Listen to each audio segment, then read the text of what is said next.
Hello, Taurus.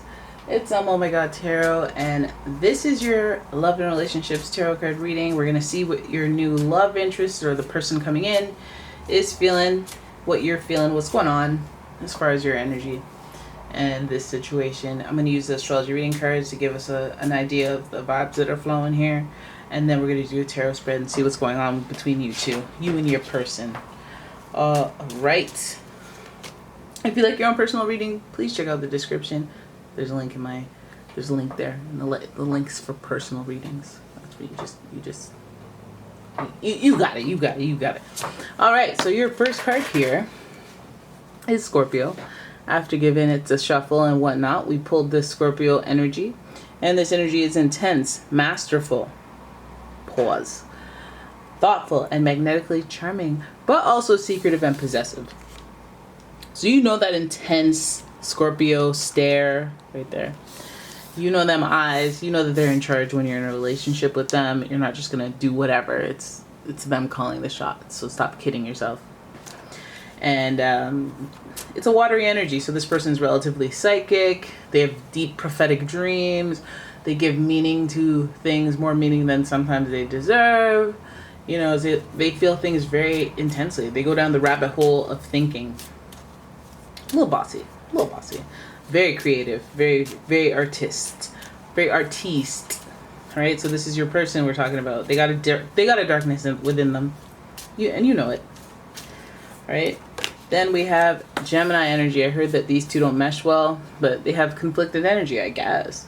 And it is not uncommon for Gemini to be recognized as two-faced, but that doesn't have to mean two completely opposite faces. It can be, I'm kind of lukewarm and this one's running hot. You know, nobody's cold. Anyways, the energy is communicative, mischievous, lively, witty, and informative. Stimulating exchanges possible. Gemini energy, the twins. So Taurus, I feel like you're getting some signs that are they have a little bit of common interest with you, or complementary interest with you. You're very stable. You're very practical at times. I know you get emotional. You can get hangry from time to time. Or if you don't get your way, you're a little stubborn. You go, it's about the principle. You're one of those. And Gemini is of course very persuasive, so that kind of goes hand in hand with being able to negotiate and compromise. Well, not compromise, get others to compromise. You like that. That impresses you. Bossiness, knowing what you need, knowing what you want, going for it. That's your thing. You like that. So that Scorpio Gemini energy, I feel like it meshes well with you. And then of course we have Cancer energy. And the energy is emotional, sensitive, caring, and loving. It may concern family, a mother, or a child. More water energy, sensitive person. Person's very sensitive, very intuitive, but they're also very moody. With this Cancer energy, their moods can just shift from hour to hour. You know, it's top of the day, they're like, hey, let's go out here and do everything. Midday, they're like, I'm not going nowhere, I don't want to do nothing. You know, that morning when I thought I hit the K-cup button and I thought my coffee was made and it actually wasn't, that threw off my whole day, man. Moody. Right? This person, obviously we see with the prominence of water signs that this person, you know, their feelings are very prevalent in how you perceive them. So your person's giving us that emotion, and some of you guys are like, yes, you know, I like a little emotion. I like a little cray-cray. I like a little emotionally unstable. I like to stabilize the emotionally unstable. It gives me work to do. I like work. As a Taurus, I like to improve people's lives. I like to improve people I love and care for. There's that loyalty that comes from that Scorpio energy where they feel the need to protect their loved ones. So this person could be coming in with this like governing energy. This like, there, I'm here now. You know. Let's have a look and see when this person, what you got going on? What's going on with this person for Taurus? Let's see tell me about the person for Taurus and their situation. So this is going to be what you need to know, Taurus. Alright, so with this person, there's a little bit of a war of words with this person. We have the Knight of Swords, and the Knight of Swords typically represents somebody who's kind of hot-headed, somebody who's wants to win the conversation more than be right. You be right later. Let's fight. You know, also very short-tempered. Also very, like, you know, just rude, blunt, all those little rough around the edges features of a person. I'm not saying they're deal breakers, but there's something to be like, they're you know, they can be deal breakers. Knight of Swords gives us a young chap, somebody who's maybe like a hothead because they're inexperienced, haven't developed that solemn, dignified power to them. They have a face, they have a mask or an archetype about them that's very airy, very intellectually, superior, but very aggressive, very provocateur-ish. Alright?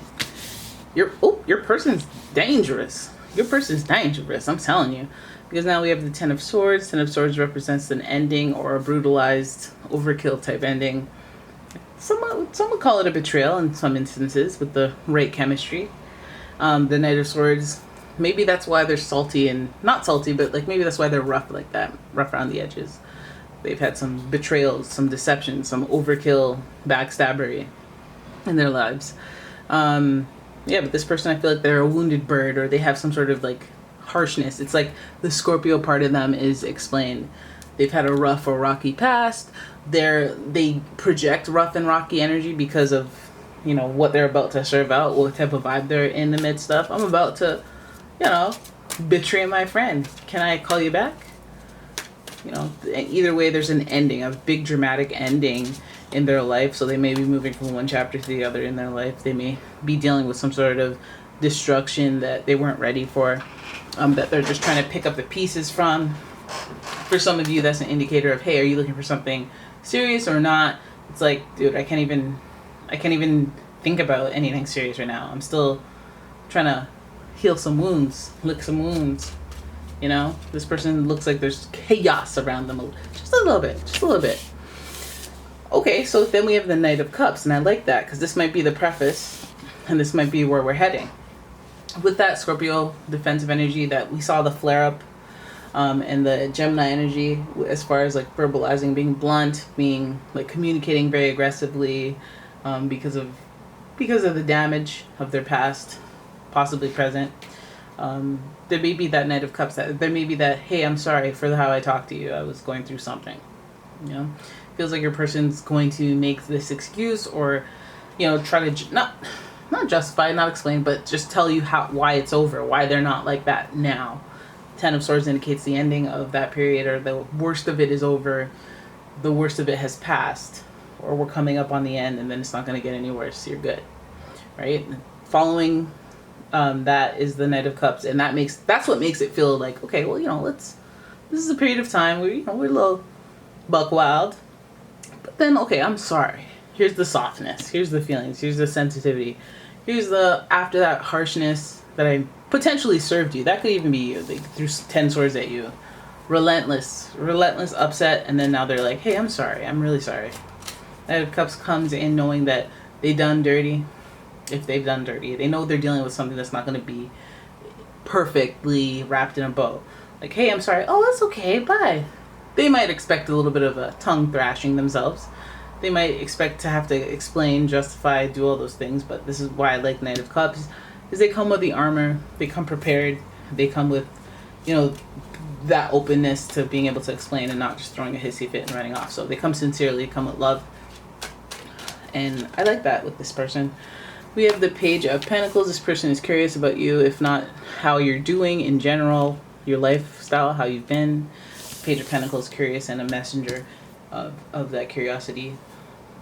You know, they're trying to find opportunities there, but they want to see what you're, you know, where you at? You seen anybody? Hey, what's going on there? You know, they're trying to inquire, see if there's any opportunity there for them. But I do think they're coming at you sincerely. And they might even be coming at you because maybe they heard you went through something difficult and they have some compassion to share with you. Then we have the Queen of Swords, a little bit of harshness. I knew there may be some.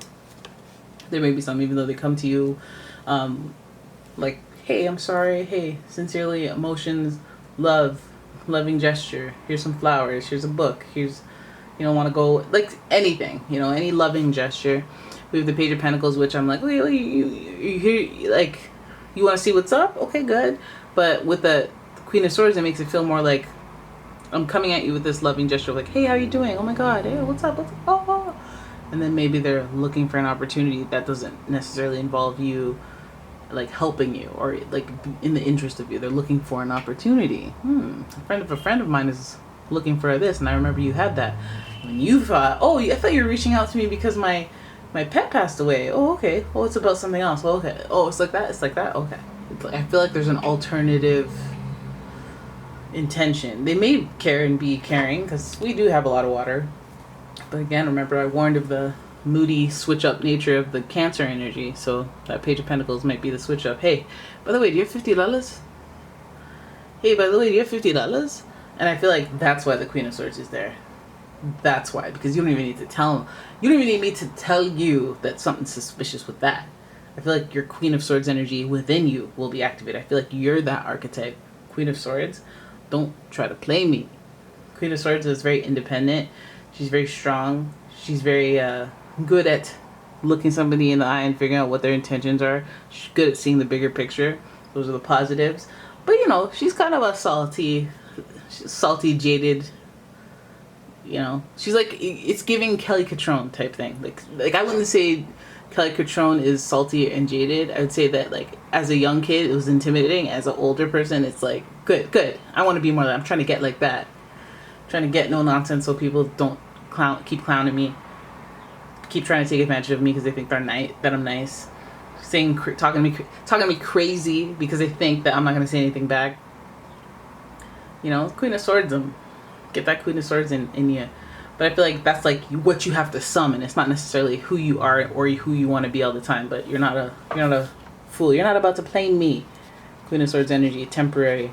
That's why she's in reverse. Because you got to turn it on, and it's like, I don't want to have to turn it on. Some people turn it on, and they're like, you should do what you got to do. But for you, you're like, I'm annoyed that I have to be on guard. I'm annoyed because I thought you were being nice. You know, I thought you did a 180 and became a decent person. But it turns out you're looking for an opportunity, really, or you're looking to see how I'm doing. So that what, like, where's I want more love because there's too much swordsy energy. Like if you're trying to see where I'm at, what I'm doing because you want to, come cuddle. I get it, but Queen of Swords tell me that some guards need to be up. Let's say they are the Queen of Swords archetype. I feel like their guards would be up, so they're coming at you with opportunity, but they're not really trying to divulge everything about what they're doing, what they're saying. They're kind of being conservative. I feel like even that's like, hey, if you're gonna be if there's gonna be secrets, you don't win friends with salad. I mean secrets. Anyways, if that's you, if you're Queen of Swords, let's do a little bit of guard up. Let's do 1 + 1 = 2. Let's let the red flags add up if they want to show themselves. Let's not ignore. But let's not go looking for them either. The Queen of Swords energy, it's like spidey senses tingle. They will tingle naturally with all this watery energy. It'll be presented to your subconscious or presented to you in dreams or all that psychic stuff. Signs will be there when it comes to this person. So the Queen of Swords, you could just tap into it for 20 minutes, tell them off, and then tap out, and it doesn't have to change your life. It doesn't have to be everything that you are. Let me tell you all. Okay, let me tell you where to go and how to get there. On a horse. But yeah, there it is. That's your reading, guys. I hope you enjoyed it. If you did, please give the video a thumbs up and subscribe to my channel. Leave a comment. Share the video. And if you'd like your own personal reading, check out the description. There is a link to my website, as well as a link to my Etsy shop. And yeah, I will see you guys in the next one. Ciao.